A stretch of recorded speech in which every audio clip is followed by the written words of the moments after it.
Will you have the peace of mind na ipagtiwala ang kaisa-isa mong national grid sa kaaway mo sa West Philippine Sea? Will you have the peace of mind that the national grid relies on these Chinese citizens who are maligning, harassing, threatening our fellow Filipinos?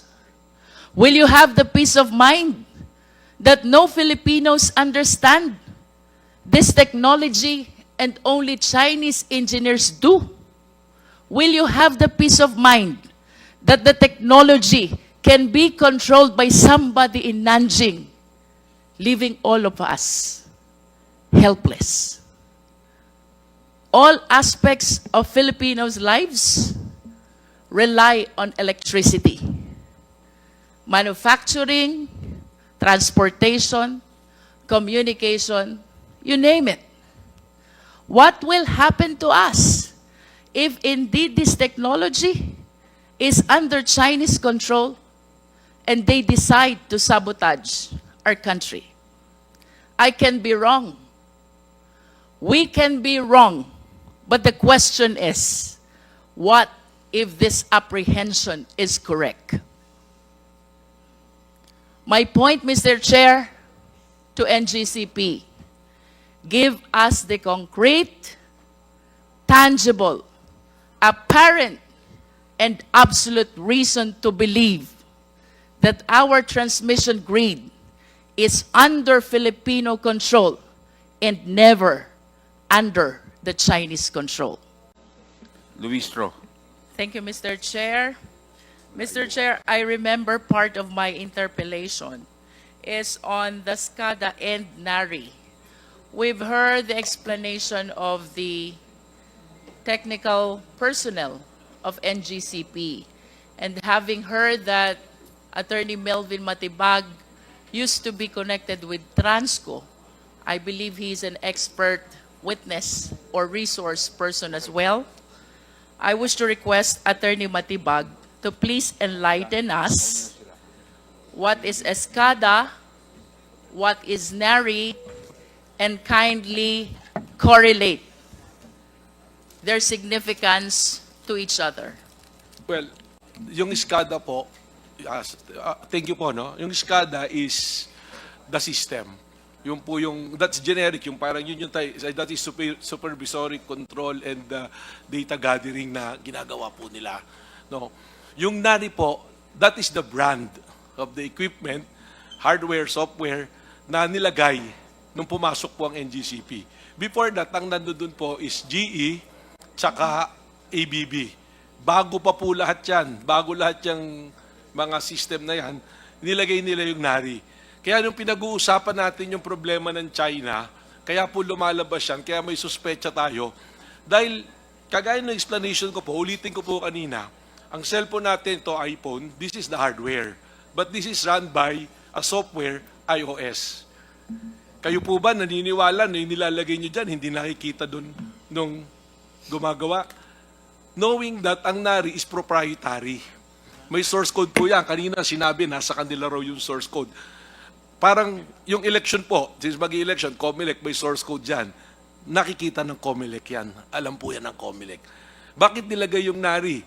Nung tiningnan po namin kung ano yung Nari, is a state-owned company of China na sila provider po ng mga equipment, as intelligence equipment, military po, kasama po doon sa mga military grade po. In fact, when we do the research, lumabas sa website nila noong December 2019, lumabas doon sa website nila na sinasabi pa nila na 100% they control the power grid of the Philippines. Nung iniraise po namin yung issue na yan, on the next hearing, wala na po yung website. Binura na yung nakalagay na yun. Pero meron po kami noon. In fact, we provided the Senate. I think meron din pong kopya rito dahil nagiring din dito. Attorney Matibag, if I may interrupt, Papo. that publication, correct me if I'm wrong, is the same printout that we flashed during the last hearing. That Do is you correct confirm po. that? That is correct. Sa website po, lifted from the website of Nari. So you confirm that from the website of, is it not the State Grid China Corporation's publication and not Nari? Nari publication po yun, and Nari is a state-owned company, the same as State Grid of China, a state-owned company of China. I understand. So Nari is a subsidiary of State Grid China They're Corporation. separate company po. If we are familiar with the ownership sa China, alam nyo, mga state-owned po yan, mga government-owned. Parehas po sila. And when you research doon sa website, noon nga, sa website ng Nari, lumalabas doon, they supply military intelligence, mga equipment na parehas ng ginagamit po sa atin. Ngayon, yung pong data gathering, ang tanong ko nga, anybody can answer po siguro, educate me.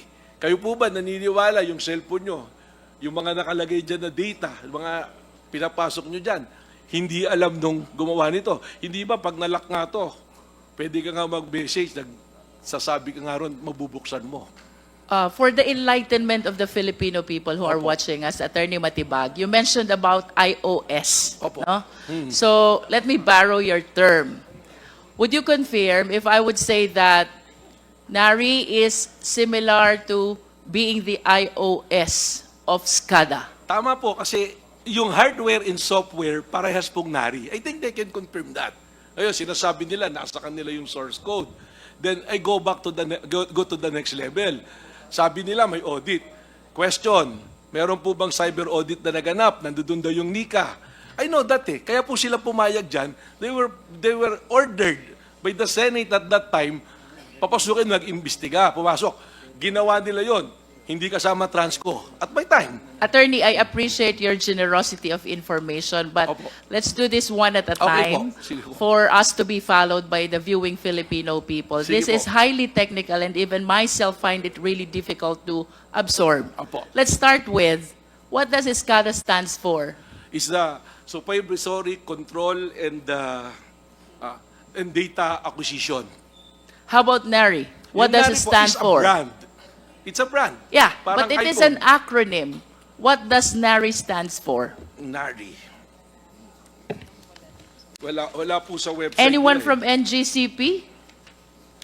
Because according to you, Ayun. this is an equipment which you are using in the operation of NGCP. Nanjing Automation Research Institute. Did you say Nanjing? Opo. Nanjing Automation Automation Institute. Research Institute. Opo. Okay. Following your statement that Nari is the iOS of SCADA, Opo. would it be correct to say that this system can be controlled remotely? 100% Similar po. to my Apple. 100% po, Phone. pwede. Because there was already, may nangyari na po na may nasira noon. It was repaired remotely. From China, hindi po kailangan bumahin ng technician para pumunta rito at ayusin pa yung nasira. Nangyari Alright? na po yan, 2 beses na. And considering that Nari originated from Nanjing, would it be possible also that somebody from Nanjing will be operating our system SCADA here in the Philippines, remote? The one operating is in Nanjing, and the hardware is here, the SCADA at NGCP. Very possible po with the technology now. 100% possible po yan. Kasi nangyayari nga po I will cite an example if you will allow me, ma'am. Yes, Sa Ukraine, twice there was an attack, cyber attack, sa power grid mismo. Napasok. Hindi po sila pumasok na may baril na pinasok pa yung control center and all. It was hacked. 3 days before na power up ulit ng Ukraine. And to find out, intelligence services noon, they found out na that is prelude already doon sa nangyayari ngayon na gera. Kanina, Attorney Matibag, you made mention about the nature of this Nari, the company, Opo. that it has something to do with the military of China. Can you Opo. please expound on this? Yun po yung sinabi sa website nila. Kasi they also supply military hardware. In other words, the business of Nari is the supply of highly sophisticated Hardware technology, and software po. hardware and For software, communication and data gathering. which can be used as well by the military. Opo. If you will allow me again, ma'am, Yes, please. just recently, United Kingdom, they have 15% the equipment na Nari, they remove it. Why did they remove? For reason of national security po. Example na lang po, hindi ba, ang Amerika, they ban TikTok. Bakit? Because sabi nila, they suspicion lang that is being used to gather data sa Amerika. Eh sayo nga po, nandun na mismo yung system, hardware and software. Nari, China. Nagpapatakbo, China. I may agree with Engineer Clark na sige, sa akin yung source code. Pero sino pang may alam ng source code? Tama po kayo nung sinabi nyo nung last hearing. The creature cannot rise above the creator. Tama po yun. Ako, I'm certain of this. Huwag na po tayong magtalo sinong mas Pilipino, tsaka sinong hindi Pilipino, sinong kampi sa China, hindi. I'm stating kung ano po yung factual na nangyayari. And anybody can refute it. They may do so. Mr. Chair, considering that the informations which are being shared to us by Attorney Matibag is indeed alarming, would it be possible for the committee to invite a representative from Nari, Nanjing Automation Research Research Institute. Institute? I believe this is a Chinese Yes. corporation. Well, ma'am, if you will allow me, no? Please. This is really, ako po natatakot. Bumubulong nga ako kay Chair mo na hindi na lang yung pera yung pinag-uusapan natin dito eh. We're talking about our sovereignty. Sovereignty yan natin. And our sovereignty has no price tag. Hindi na po tayo kailangang lusubin or anything eh. Kalikutin lang nila yung power grid natin. Just imagine, anyone who's listening now, and anyone who's saying na wala pupuntahan itong pinag-uusapan natin na to, isipin nyo lang, 1 linggo, 2 linggo, 1 buwan wala tayong kuryente. Madali po yung sinasabi nila eh. Sasabihin nila, I'm guaranteeing it, I'm guaranteeing it. Pag nangyari na po, asan tayo lahat? Asan tayo lahat? UK made the move. Ako po, kaya ako nagsasalita ng ganito. My position before, I'm not talking about the commercial transaction na ng NGCP. Okay na yan. May pera, may kinikita. It's good thing. One good congressman mentioned about the Maharlika Wealth Fund. It's a sovereign wealth fund. Ang tawag dyan, sovereign wealth fund. In fact, I'm writing an article sa dyaryo, sinulat ko yan, that we must support the Maharlika Wealth Fund and invest it in transmission. Kasi total, may 20% na dapat dinisperse to the public. The reason why is hindi para kumita yung gobyerno, for me, but the reason is to protect our sovereignty. Para meron tayong magche-check man lamang. I mean, people na nandirito, mga taga-NGCP, there are employees, there are officers. They're making their livelihood out of NGCP. We cannot fault them for defending it. If I'm on their side, baka mas malala pa yung ginagawa ko. But now I'm standing here not as a president of Transco, as an individual, as a citizen, na tinitingnan ko. What I'm telling you, totoo po yan. Kung gusto nyo, sama-sama tayo pumunta, submit it to cyber audit. Mr. Chair, may we ask the NGCP if it is possible for them to provide us a representative from Nari?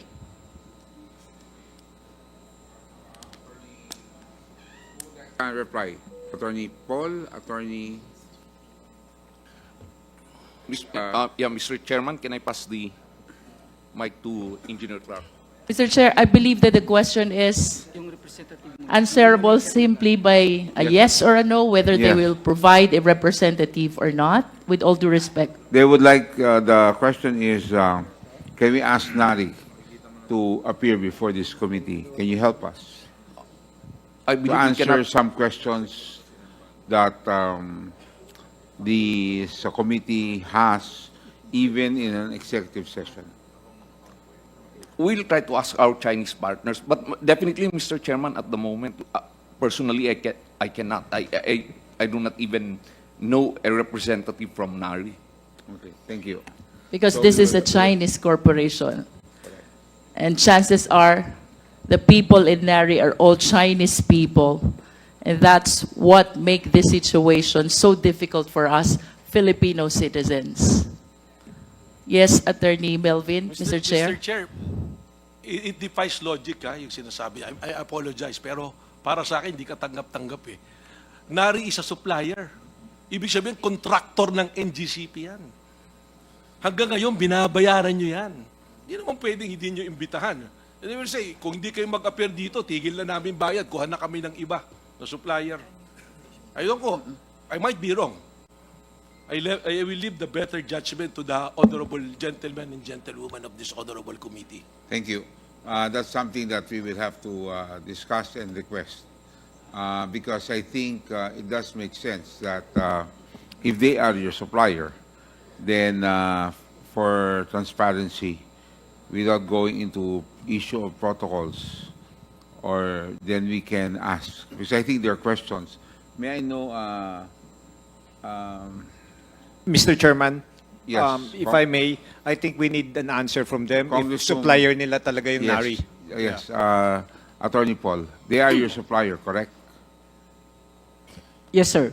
They are your na- supplier. Apo. So, binabayaran niya yan buwan-buwan.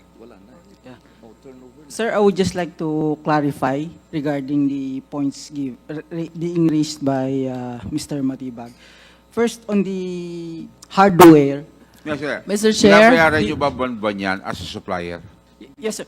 Yeah, Okay, klaro tayo. no, sir. Not every month.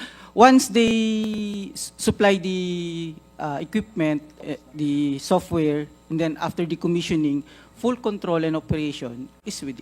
How about within us. after-sales service? You have, sir, we maintain maintenance service agreement with them. So kung Yun. may problem Yun, po, may ano pa yun. pupunta So may sila. relationship pa rin kayo. Meron pa Thank you. rin po. Okay, klaro rin. Mr. Chairman, sorry again, no? Yeah, don't Pero go to Mari. I couldn't understand bakit ang sagot ni attorney, hindi niya kaya imbitahin. Eh, meron palang working relationship sila. Attorney, that's why, with the answer of our technical partner, Mr. Chairman, we will endeavor that a representative from, if we can, Nari, will attend the next hearing. Proceed. Mr. Chair. Before, kasi related to eh. Because I noticed the consultant for the regulatory reset of ERC are foreigners, but they are here. Hindi po ba Chinese New Year sa kanila? Hindi po. So, yun lang po. I just have to make a point. Mr. Chair, we will go back to you, Attorney Matibag. But please let this representation continue with the interpellation. Kanina po nabanggit yung Senate hearing. Our resource person relayed to us that President Almeida made a testimony about the cyber attacks, whether it is against the corporate system or the system of NGCP. I wish to be certain. The committee wishes to be certain. We have reports as well that in the same Senate inquiry, Transco consultant by the name Ronaldo Del Mundo testified that Nari is a transmission control operation of platform system which allows remote access. This is according to consultant Ronaldo Del Mundo of Trasco. And to add, Mr. Chair, in the same Senate inquiry, the same Mr. Del Mundo testified as well that Nari is a computer control na pwedeng mag-switch on, switch off ng circuit breaker ng power plants. Mr. Chair, I wish to believe that the transcript of records of this Senate inquiry forms part of the public records. Therefore, Mr. Chair, this representation humbly move that we request for a copy of this transcript for all of us to be enlightened on the testimony that were given already by President Almeda, along with Ronaldo Del Mundo, because these are under oath testimonies, which should not be contradicted when they testify on a different forum or investigation. So, Mr. Chair. There's a motion. Any second? Duly seconded. Chairing the objection. The motion of the Honorable Luistro is approved. COMSEC, please carry out the letter request to the Senate. Thank you. Mr. Chair, I recall likewise that during the last hearing, I manifested my desire to conduct an ocular inspection of this system control, which we allege as Nari until we are able to verify, of NGCP. However, Mr. Chair, I found out from the records that since 2019, in spite of the regulatory power given to Transco, to ERC, wala pa palang nangyayaring system audit dito sa system control ng NGCP ever since. May we request a confirmation from NGCP? May we request President Almeda? Medyo nakakapagtaka na po. Our President is here, pero mukhang mas knowledgeable si Attorney Sagayo.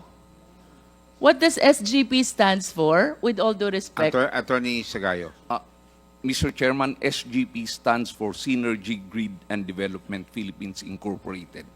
Thank you, Attorney Sagayo, but I would prefer, I hope you don't mind, I don't mind, sir. to hear an answer But from our NGCP President. in the absence of President Saan Almeda, po I'm nagpunta a si- director of NGCP. Yes, for the information of everyone, he approached the chair earlier. He left already? Yes, because of another meeting that he has Okay. at 5 o'clock. So he had to excuse himself. Thank you. With that, then, we will be pleased to hear your answer, Attorney Sagayo. The question is whether, Mr. Chairman, I mentioned earlier that under the concession agreement 2.01, specifically Transco has no regulatory powers over NGCP. Are you trying to say, Attorney Sagayo, that there is no basis at all for Transco to visit and inspect the system control of NGCP? Mr. Chairman, Is that your stand? No, Mr. Chairman. As I've said, Mr. Chairman, earlier, they can always visit, but subject to certain How about protocols. inspect? No problem, but subject to All right, so certain let me protocols. rephrase my question. Since the concession agreement in 2019, was there a time that the Transco inspected the system control of NGCP? Yes or no? There was an instance. I think, Mutya, Iba po yung visit, iba po yung inspection. Mr. Chair, if I may respond, may be recognized po. Mr. Chair. Is attorney from NGCP? Yes, Can Mr. you Chair. answer the question? As mentioned by Transco earlier, written into the concession agreement is an agreement by which Transco, together with PSOM, will form a committee for the purpose of inspecting both facilities and the books of NGCP, and that is conducted annually. By facilities, does it include the system control? The system control, attorney, I hope you understand. Very Mr. Chair, I will have sophisticated. to, I think that the intention of that, I have to go back and confirm which facilities are covered by the TR flat. I But hope we again- confine our answer, Mr. Chair, to the question whether or not the system control was inspected. I think this is self-explanatory already. And by inspected, I wish to believe, hindi po yan basta tinititigan lang. You have to allow the party to touch, operate, test. That's how we inspect, correct? Yes, Mr. Chair, may I amend my answer a little? Sorry, I'm just going to add a little. The ERC actually conducted a thorough cybersecurity audit of NGCP, including a VAPT. And that will, I think, address the concern, Mr. Chair, on not just looking visually, but also testing the ability of the systems to withstand. Mr. Chair, was it the ERC which was mentioned by our lawyer from NGCP? So may we hear a confirmation from ERC? Mr. Chair, yes, we were able to, the ERC through consultants were able to do cybersecurity audit on NGCP. Were you able to NGCP rule systems. out the apprehension that this system control cannot be controlled remotely, especially those who are not Filipino citizens and outside our country? Were you able to rule that out? No, Yes or no? no, Mr. Chair. Because that is the danger that we are trying to avoid. Mr. Chair. Please let this representation continue. Likewise, Mr. Chair, in 2010, nag-issue din po ang DOE. This is Department Order Number DO 2010-080015, the title of which, Creating the Technical Working Group for the Audit of the National Grid Corporation System Operations and Metering Service Operations. However, based on reports, pagkatapos ng dalawang meeting, allegedly, the DOE was questioned already by the NGCP at hindi na po natuloy itong system audit ordered by number 0015. Can we hear from NGCP? Mr. Chairman. Yeah. Attorney Paul. Thank you, Mr. Chairman. Our position had always been that under our concession agreement, it is the ERC that has regulatory powers over NGCP, and that is why ERC is conducting several audits already insofar as NGCP Attorney is concerned. Segayo, with all Yes. due respect, yes or no lang po, natuloy po ba yung system audit ng DOE? No, Mr. Chairman. Next no. question, Mr. Chair. In 2016, mayroon pong ERC Resolution Number 4, Series of 2016. This is dated April 5, 2016. A resolution directing the National Grid Corporation of the Philippines to procure an independent party to conduct an independent review of its operation system as system operator. Tanong po, Attorney Sagayo, natuloy po ba ito? Independent party, yes or no? Can we check that ERC resolution? This is the first time that I heard that, Mr. Chairman. But at least you can state for a fact whether nagkaroon po ng independent party provided by ERC to conduct the system audit. The ERC is conducting audit now on several fronts, Mr. Chairman. Mr. Chair, since the answer of Attorney Sagayon is not completely responsive to the question, may I direct this question to ERC? Kayo po ba ay nag-engage ng independent party to conduct the system audit? Not in the 2016 period, Mr. In other Chair. words, Attorney Di Malanta, Opo. this ERC Resolution Number 4, Series of 2016, was never realized. That's what I was asking, Mr. Chair. That was before my time, but I understand it was not carried out either. And Mr. Chair, to continue, 2017, nag-issue din po si DOE Secretary Alfonso Cusi, Department Circular Number DC 2017-12, 2021-0016, the title of which, Adopting the Guidelines for the Performance Assessment and Audit of All Power Generation, Transmission, and Distribution Systems and Facilities. Ito po ba'y natuloy, Attorney Di Malanta? As far as I know, Mr. Chair, hindi rin po yan natuloy. Having said all those, bakit po kaya hindi matuloy ang system audit ng NGCP? Mr. Chair, for the record, we were able to, the ERC was able to do a system audit in 2020, kailan po ba yan? 2022 po. Yung mga nabanggit po na resolutions, hindi po yun na-implement for various reasons. I think there were some hesitation or reluctance on the part of the auditee. On the part of? Of NGCP po. Do you confirm that hesitation and reluctance on the part of the NGCP? Oh, which one? That we are reluctant. Regarding the system audit, why this 2016 and 2017 orders of DOE, ERC were never pushed through? Mr. Chairman, what we have been saying all along is it is the ERC that has regulatory powers over NGCP. And when it was ERC that ordered the audit of NGCP, we cooperated. Whatever documents that they required, we submitted. Nonetheless, Mr. Chair, let me wind up on this.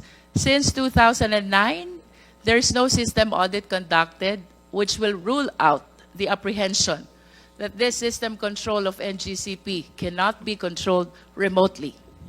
Second, DOE Order number 2010-080015 regarding the System Operation and Metering Service Operations audit was never realized as well. ERC Resolution number 4, Series of 2016, concerning system audit was likewise not realized. And in 2017, DOE Secretary Circular number 0016 was likewise not implemented. Mr. Chair, I'm stating a fact that since 2009, followed by 2010, and then 2016, and then 2017, there was never a system audit. The 2020 system audit that was shared to us by Attorney Di Malanta, per her own admission, did not rule out the apprehension that this system of NGCP cannot be controlled remotely. Mr. Chair, with all due respect to my idol, Attorney Rufus Rodriguez. Mr. Chairman, can I correct some of my answers? Sorry, with respect to... Is that okay? If okay with you. Yes. Which particular answer do you want to correct? Mr. Chairman, with respect to a third-party auditor, there was a risk assessment and vulnerability assessment and penetration testing in operational technology infra was conducted by NGCP's third-party auditor, KPMG. When? This was in August 2022. Mr. Chair, the question is about ERC Resolution number 4, Series of 2016. These representations are manifesting facts which happened in 2010, in 2009, in 2016, and in 2017. And in conclusion, Mr. Chair, all the system audit mandated by various resolutions and circulars were never realized. Mr. Chairman, I was mentioned as an idol. So may we know on what connection? By my idol also? One of the best performing members of the Quad Committee and also now here? What was it about? Because I also have to answer, the right to reply. Mr. Chair, earlier, the Honorable Rodriguez manifested that the chairmanship of the board is allowed for foreign nationals. During his interpellation, it was likewise manifested that the chief technical officer was seemingly allowed by DOJ permits and other agencies' documentation. However, Mr. Chair, I am reminded by one important document that we are requesting from the NGCP, and that is the shareholders' agreement. I wish to humbly submit, Mr. Chair, that we will not be able to determine really whether the chairman exercised managerial and executive function and even the chief technical officer until and unless we see the shareholders' agreement. On this light, Mr. Chair, this representation humbly move that we issue subpoena duces tecum to NGCP for them to submit the shareholders' agreement to this committee. So move, Mr. Chair. Mr. Chair, in addition to the motion, Mr. Chair? May I just make a clarification? There was a subpoena duces tecum already issued to them in this regard. And their answer is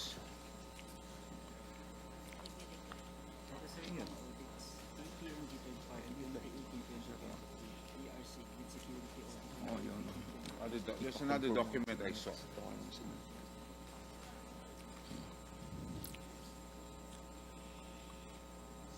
Well, anyway, that I remember seeing that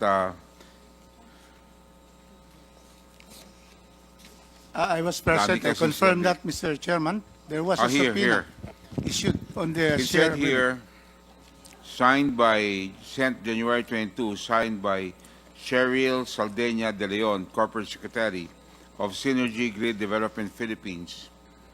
We note that the first item under subpoena duces tecum, the shareholders agreement among SGP, OTHI, and P21 does not exist. Thus, no such document is in SGP's records. Mr. Chairman, what we are asking is not the shareholders agreement between SGP and the NGCP. What we are asking is the shareholders agreement between NGCP and the State Grid of China. Yung pong hinihingi natin is State Grid of China. Okay. Para malaman po Okay, natin. so kung, there's a doon po motion. sa agreement, Mr. Chairman, if I may. Para malaman lang po natin kung ano po nakalagay doon kung talagang kinokontrol ng Chinese yung kanilang pong maintenance operation. So is that correct? That will be agreeable, Mr. Chair. Yes, so that's the motion. I recall, Mr. Chair, that both the chairman and the chief technical officer are both stockholders.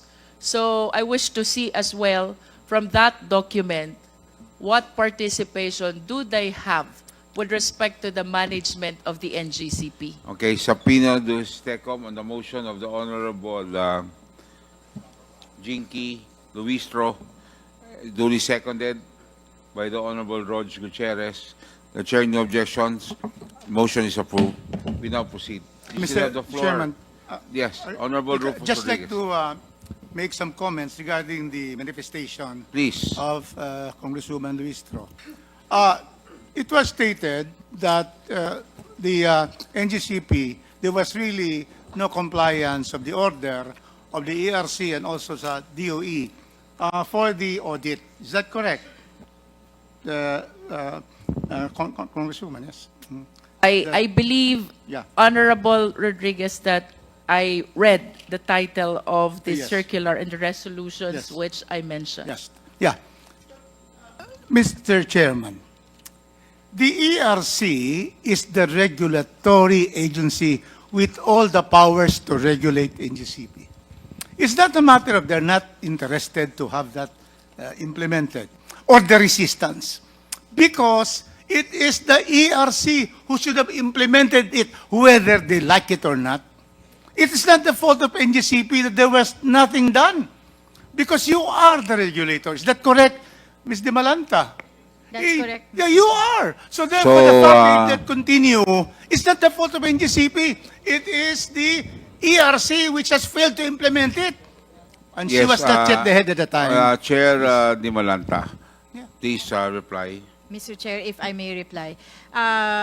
As recognized by the honorable representative, I am not able to explain why it was not implemented in 2016. But when a new performance assessment was organized by the DOE, and then we participated also because of the position of NGCP that only ERC is the one that they recognize. We participated and led the assessment, but still NGCP refused to provide those documents, and we have letters to show Mr.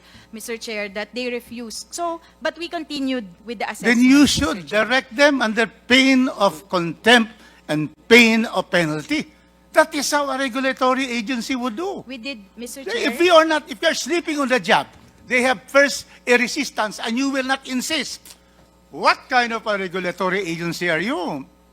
You have to do it. Yes. I'm Mr. glad that Chair. you are now there and you have already started that. And that is not their fault that 2016, 18, 19, 20, there was no systems audit because you did not insist. You have the full powers and yet you waive that power. So just that, Mr. Chairman, to put it in the proper perspective, it could have been done. And we wish it will be done during your term. And let them not resist it. Otherwise, you penalize them. That is the power of the ERC. Thank you, Mr. Chairman. Much, Attorney Rufus Mr. Chair, Rodriguez. The Honorable Jinky, I wish to wind up. please. The apprehensions that we are facing right now about having our national greed possibly controlled by foreign national is right before our eyes. While it is just an apprehension, this is a question that needs to be answered with absolute certainty. With our present situation in the West Philippine Sea, Mr. Chair, I hope the Filipino people are walking with me right now. Exclusive in an economic zone, which is exclusive for Filipino citizens, as confirmed by UNCLOS, as confirmed by the international arbitration. And yet we continue to be harassed, threatened, and even injured by foreign nationals right in our sovereign land. With this situation, will you have the peace of mind na ipagtiwala ang kaisa-isa mong national grid sa kaaway mo sa West Philippine Sea? Will you have the peace of mind that the national grid relies on these Chinese citizens who are maligning, harassing, threatening our fellow Filipinos? Will you have the peace of mind that no Filipinos understand this technology and only Chinese engineers do?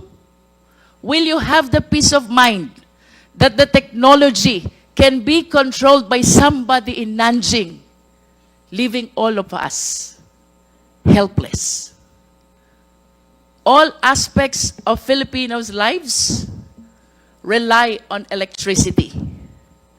Manufacturing, transportation, communication, you name it. What will happen to us if indeed this technology is under Chinese control and they decide to sabotage our country? I can be wrong. We can be wrong. But the question is, what if this apprehension is correct? My point, Mr. Chair, to NGCP, give us the concrete, tangible, apparent, and absolute reason to believe that our transmission grid is under Filipino control and never under the Chinese control. With that, Mr. Chair, I conclude. Maraming salamat po. the Honorable Jinky Luistro for with that very powerful manifestation. So the burden of proof, of course, is again with NGCP.